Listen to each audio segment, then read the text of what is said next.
Hello, my name is Annie Thornton, and today I want to talk to you about the importance of contacting your Kaplan advisor.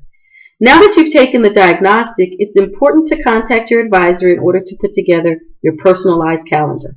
This calendar is going to take you from the diagnostic all the way to test day. It's going to organize your day, your week, and your month.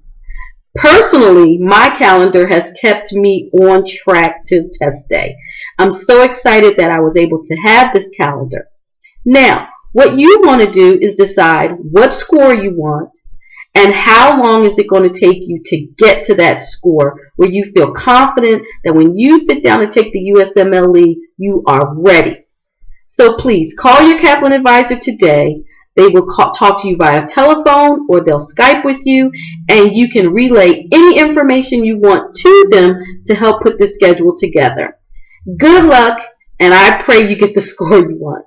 I shouldn't have said that. Oh my God.